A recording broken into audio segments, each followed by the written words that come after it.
Dog Works Radio is sponsored by Alaska Dog Works. Check out their website at alaskadogworks.com. You can support this podcast on patreon.com/firstpawmedia. Welcome to Dog Works Radio. Okay, guys, this is a serious episode. We are going to be talking about topics that may be uncomfortable, but very necessary.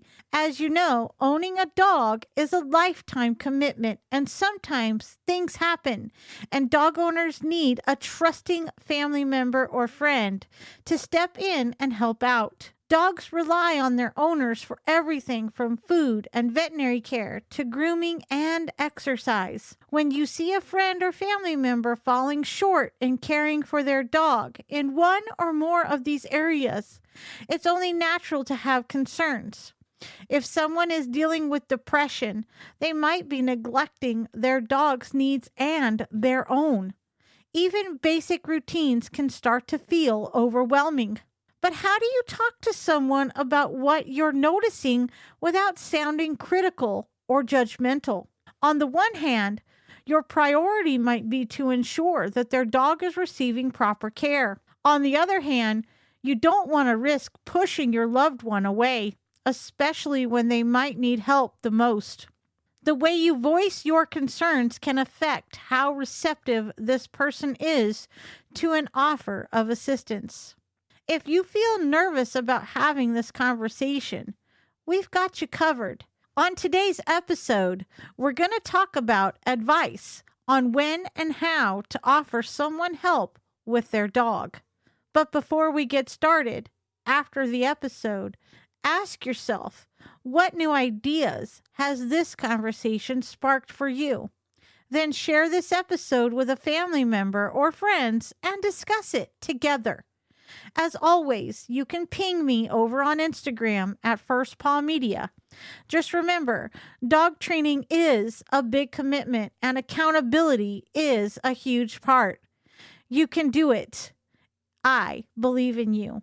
But before we dive into this episode, can I ask you guys a favor? If you've been listening to Dog Works Radio for a while now, say 3 or 4 episodes or more, and you like what you hear, would you consider leaving us a 5-star review? Something simple, 2 or 3 sentences max, is perfect for telling the world about what you like about this podcast and what you have learned and why you are a rabid listener. This helps us tremendously. Just scroll down in your favorite podcast player and click the Leave a Review button. Super simple, and thanks so much for tapping that subscribe button. This year so far, we've got listeners in 96 countries worldwide. Let's say hello to our listeners in Dallas, Houston, and New York City. And wow, 416 of you downloaded our episode in Austria this week. We are happy you are all tuning in. All right, it's time to dive in. Are you ready? From First Paw Media, sponsored by Alaska Dog Works Professional Canine Training Center in Anchorage, Alaska. This is Dog Works Radio, committed to families and their dogs to build lifelong and fulfilling relationships. Visit our website at dogworksradio.com. Now here are your hosts, Robert and Michele Forto. Dogs rely on their owners for everything from food and veterinary care to grooming and exercise. When you see a friend or family member falling short in caring for their dog in one or more of these areas, it's only natural to have concerns. If someone is dealing with depression, they might be neglecting their dog's needs and their own. Even basic routines can start to feel overwhelming. But how do you talk to someone about what you're noticing without sounding critical or judgmental? On the one hand, your priority might be to ensure that their dog is receiving proper care. On the other hand, you don't want to risk pushing your loved one away, especially when they might need the help the most. The way you voice your concerns can affect how receptive this person is to an offer of assistance. Determining if neglect is occurring. For situations where you're not certain if neglect is occurring, it's important to gather more information before intervening. This can be easier to do if you know the dog owner well or have an opportunity to observe them with their dog on multiple occasions. For example, you might be concerned about whether their dog is getting enough exercise. After talking to your friend, you might learn that their work schedule only permits late-night walks. Alternatively, you might discover that a family member's dog is experiencing hair loss due to a condition for which they are receiving treatment. The point is, we don't always know the full picture, and it's easy to make assumptions based on what we're seeing. A third scenario might be that a friend or family member's dog is not receiving the same level of care you had observed previously. Perhaps you're seeing dirty food and water bowls or untrimmed nails. If depression is affecting your loved one's ability to provide adequate care, you might feel compelled to say something. Before you do, it can help to learn more about depression and strategies for approaching this conversation. Recognizing signs of depression in a friend or family member. We all know what it's like to experience sadness. Accordingly, we might think that someone who is depressed can just snap out of it. This isn't true. Sadness is usually brought on by an identifiable event, whereas depression might be present without a particular reason as to what it is causing it, says Dr. Elizabeth Frederick, PhD, a licensed psychotherapist.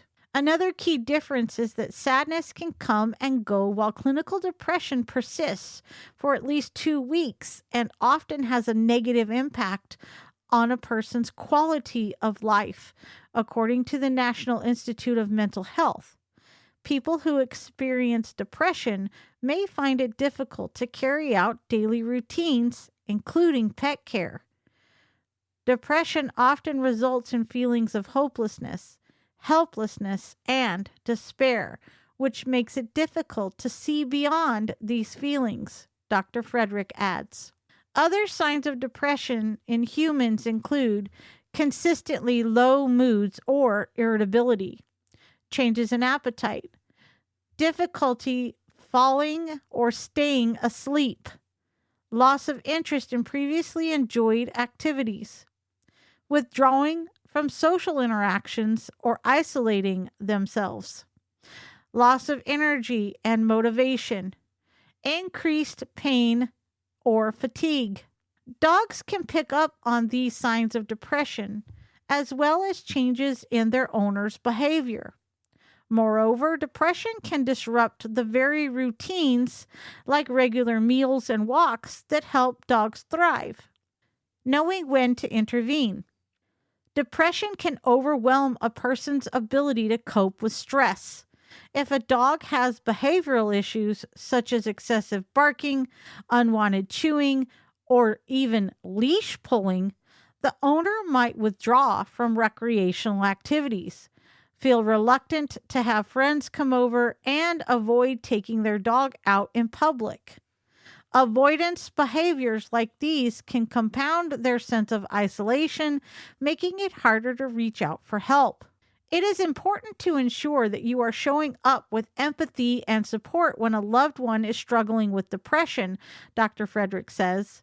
This means offering help when depression is impacting their daily functioning, including their performance at work, relationships, personal responsibilities, and recreational activities. If a loved one's depressive symptoms are worsening, or if you have any concerns for their safety, it is crucial to intervene and offer help. Dr. Frederick says she suggests checking in with them more frequently, validating their feelings, asking what kind of support they need, as well as encouraging them to seek professional help. This doesn't mean that you try to rescue your loved one or fix their situation, as this is not something you have control over and it might delay them getting the professional help they truly need, she adds. Offering to help with their dog. If you decide to step in and offer help, it is important you do this with sensitivity and respect. Dr. Frederick says, a good starting point is checking in and asking questions about how they're doing. After giving them space to share, you can gently express that you are worried about them and their well-being and are curious how you can best show up for them. Being supportive can look like acknowledging how much work it takes to care for a dog, especially if they're training a new puppy or a dog with behavioral issues. You can validate them for taking on this responsibility, acknowledge what they're doing well, or commend them for any improvements in their dog's behavior. You might also wish to remind them how much their dog loves them and wants them to be as happy and healthy as possible. Dr. Frederick suggests asking questions like these when offering help. I've noticed you've been struggling lately. Is there anything I can do to help? You seem really overwhelmed. How can I best support you right now? I've sensed you've been pretty sad lately. Is there anything you would like to talk about? I understand you're having a hard time. I'm worried about how it is impacting you. What can I do to support you? Once your loved one indicates that they're receptive to help, you can have a conversation about how to support them. For instance, you can offer to walk their dog, pick up dog food or medication, or take their pet to a vet appointment. Make sure to ask if it's okay for you to share what's worked for you, such as a particular training technique or dietary supplement with your dog. Another way to help is by expanding their support network. This could include recommending a dog trainer or behaviorist to help with any behavioral issues, offering help with finding a mental health professional, connecting them with a veterinarian, or simply being a sounding board for them.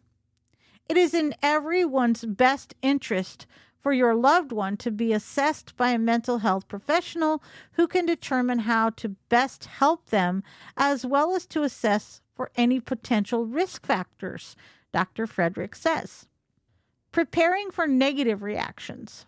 Because depression is unique to each individual, it's a good idea to prepare yourself for a range of reactions, including defensiveness, denial, or avoidance. No one enjoys receiving criticism or feedback, even when it's constructive. Consider it an opportunity to take a step back and reassess how you're approaching them and what you could do differently. Dr. Frederick suggests, likewise, if they shut you down or deny what's been going on, it is okay to just plant a seed and let them know you are there when they are ready for help. Dr. Frederick says when someone is struggling with depression, they might have a difficult time truly recognizing or acknowledging the impact that it is having on them or their dog. Her advice is to be sensitive and gentle in your approach because they might not be ready to talk about their mental health. Empathizing with their struggles can go a long way toward encouraging them to open up, as opposed to criticizing how they're taking care of themselves or their dog. Lastly, if they're not receptive to your offer to help, it's important to respect your friend or family member's wishes, except in situations where they or their dog are in imminent danger. Reassure them that you are here to help if they need anything now or in the future. We're going to take a short break here, and when we come back, we're going to learn how often you should walk your dog. Did you know that Alaska Dog Works trains service dogs for those in need throughout North America? Each and every service dog that is trained through the Lead Dog Service Dog Program and Michele Forto and her team has an individual training plan. We train for autistic, mobility, psychiatric, and PTSD for our soldiers for service work. If you know of someone that may need a service dog, please take a moment and check out Alaska Dog Works on social media and at alaskadogworks.com. Like people, dogs need daily movement to feel their best. Dogs need exercise to maintain muscle tone as well as an appropriate weight for their age and breed. But walking your dog isn't about physical activity alone. Walks provide mental stimulation, helping your dog build confidence and avoid potential behavioral issues like anxiety and aggression. How good is walking as exercise? A lot of people think of dog walks as an energy release or a way for their pet to let loose, says Dr. Emily Wilson, DVM, a veterinarian at Fuzzy. It doesn't just have to be your dog sniffing bushes and relieving themselves. It can be really interactive. Some dogs, especially younger ones, seem to have boundless energy. Exercise, including long walks, can tire them out, leading to a calmer and quieter companion at home. But what's essential for dogs is consistency. According to Dr. Wilson, having a routine is really comforting to the dog and helps them anticipate what the schedule is. Dogs are better equipped to regulate their emotions when they know what to expect. So that means taking regular walks around the same time each day. When is it safe to walk a puppy? Well, you want to give your puppy an outlet to let out their energy. Certain viruses, such as parvo, are highly contagious and potentially life-threatening for dogs. Most puppies complete their vaccinations by 16 weeks, which is when they should be fine to be exposed to other animals. In the meantime, limit your puppy's exposure to unfamiliar dogs. It's very important that puppies have had their full series of vaccines, especially out in public places, Dr. Wilson says. I usually recommend waiting 2 weeks after their last booster to allow their immune system to fully respond. Puppies aren't very good at regulating their body temperature, so you need to be mindful of the weather before going outside for a stroll. If you get a puppy in the summer, make sure you're not walking them on hot asphalt. Dr. Wilson says the same goes for winter weather. Aside from quick potty breaks, try to keep your puppy inside when the temperature drops and make sure they have cozy things to keep them warm. How much exercise do dogs need? Well, let's start with puppies. Compared to adult dogs, puppies have less endurance and need a potty break every 2 to 4 hours. So you won't be able to take them too far, but will need to take them out more frequently. If you have a little teacup poodle puppy, don't go around the block, Dr. Wilson says. That's a long way for them to go.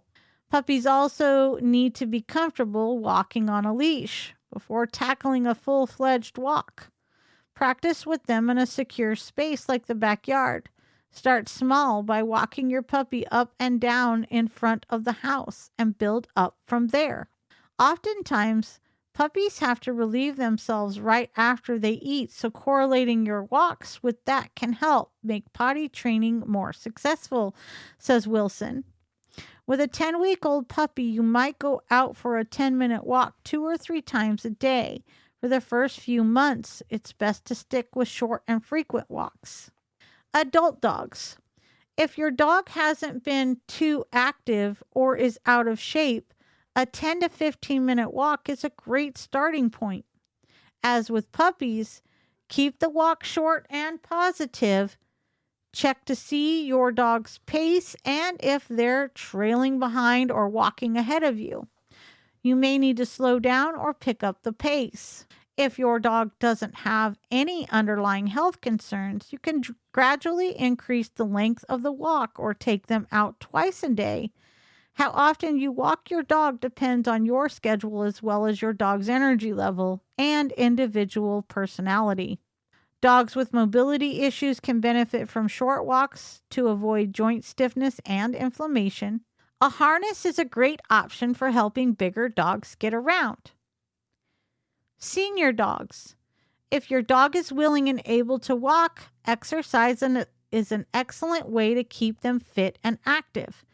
In addition, senior dogs benefit from experiencing new sights, sounds, and smells to keep their stimulation up.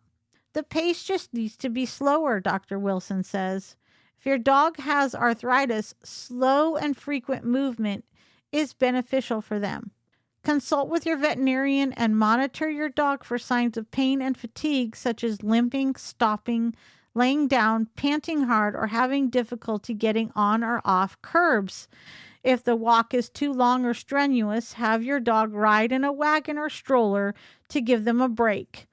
They still get the enrichment in a stroller, says Wilson. They still get to be part of the family and partake in the routine. Tips for walking your dog. Treat the walk as an opportunity to train your dog and bond over new experiences. Positive reinforcement offers the best chance of success. You should use treats and lots of praise. Some dogs are ready to see the world, Dr. Wilson says. They want to meet people, and others may be shy.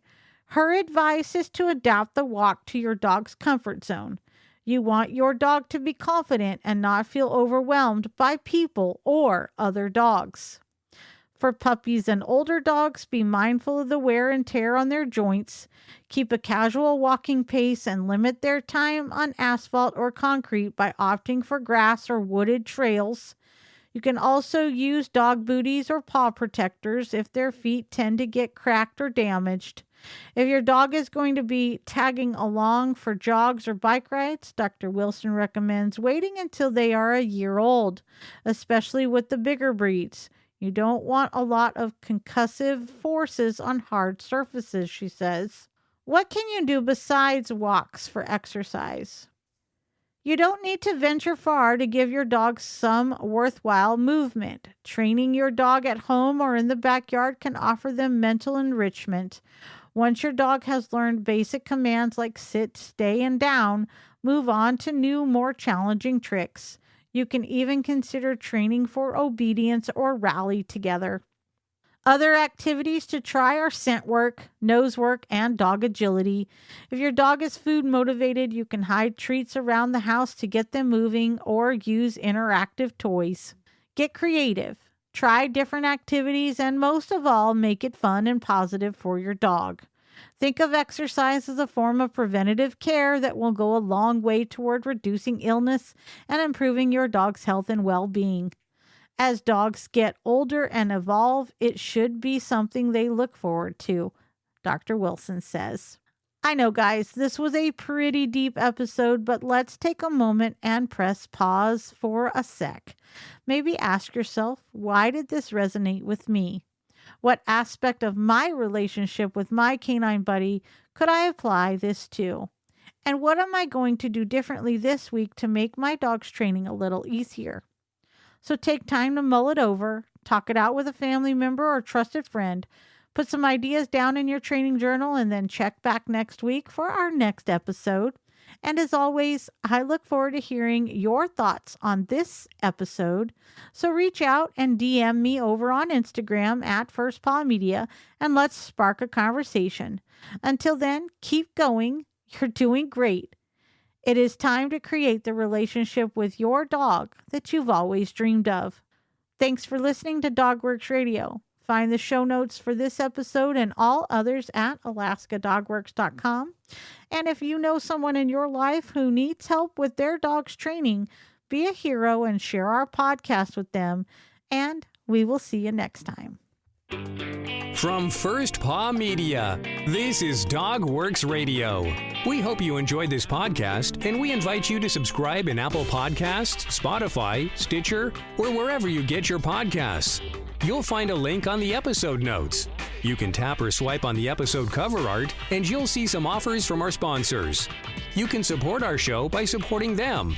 If you like what you have heard, we would love it if you could give us a 5-star rating and tell your friends how to subscribe too. Your hosts are Robert and Michele Forto. Our producer is Robert Forto and created for First Paw Media.